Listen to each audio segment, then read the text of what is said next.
تو اصول ہم یہ بتاتے ہیں کہ قرآن میں جن بھی چیزوں کا تذکرہ ہے، جس بھی چیز کا تذکرہ ہے، چاہے اس کی حکمت اور فلسفی سمجھ آئے یا نہ آئے، اس بات کو بہت جو ہے وہ ذہن پر زور ڈال کر ہم اس کو یاد رکھیں کہ قرآن میں جتنی بھی چیزیں ہیں آیت الاحکام یا تو فرائض کے درجے میں ہیں یا فرائض کے درجے میں نہیں ہے، جو فقہ کے حساب سے جو بھی چیز ہے کرنے کی یا ترغیب ہے کچھ چیزوں کی، تو ان چیزوں کی جیسے کہ مثال کے طور پر شادی ہے، مثنی و ثلاث و رباع، دو دو تین تین چار چار. اب یہ ترغیب دیکھیں کہ مطلب دیکھیں کسی بھی چیز کو دیکھنا ہوتا ہے بحثیت مجموعی اس کی ایسنس کیا ہے وہ دیکھا جاتا ہے نا، عمومی طور پر ان جنرل جس کو ہم کہتے ہیں.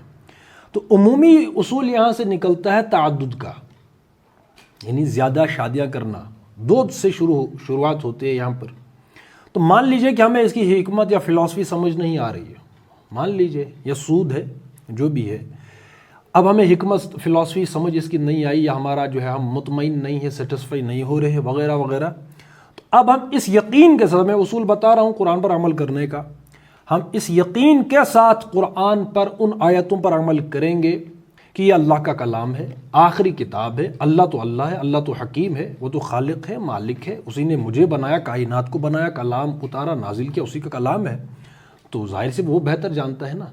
اس لیے اللہ نے اگر اس چیز کی ترغیب دی ہے، تذکرہ کیا ہے قرآن میں، مجھے اس وقت اس کی سمجھ نہیں ہے تو ٹھیک ہے، میرا ذہن محدود ہے، ہو سکتا ہے آگے جو ہے اس کی شرح صدر ہو جائے.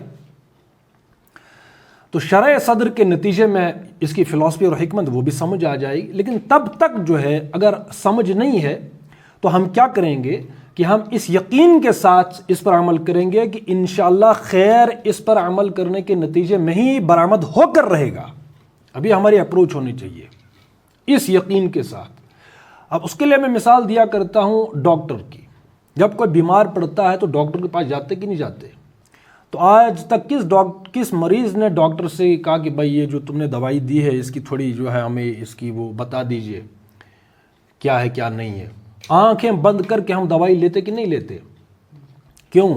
کیونکہ ہمیں یہ یقین ہوتا ہے کہ جو ڈاکٹر ہے اس کی اسپیشلائزیشن ہے اس فیلڈ میں، یہ ماہر ہے، ٹھیک ہے نا، تخصص کیا ہوا ہے، یہ کہتے ہیں اس فیلڈ کا کیا ہے، وہ ماہر ہے، وہ جانتا ہے اس فیلڈ کے بارے میں. اس لیے ہم بغیر کسی چھان بین کے تحقیق کے ڈاکٹر کے اس نسخے پر کیا کرتے؟ وہ عمل کرتے ہیں. یہ یقین ہے کہ نہیں ہے؟ لیکن اللہ تو اللہ ہے، اللہ نے اگر کوئی نسخہ دیا، کوئی اصول دیے، کوئی قوانین دیے ہیں، شریعت دی ہے، تو اس پر کم سے کم ڈاکٹر سے بڑھ کر تھوڑا ایمان تو ہونا چاہیے کہ نہیں ہونا چاہیے؟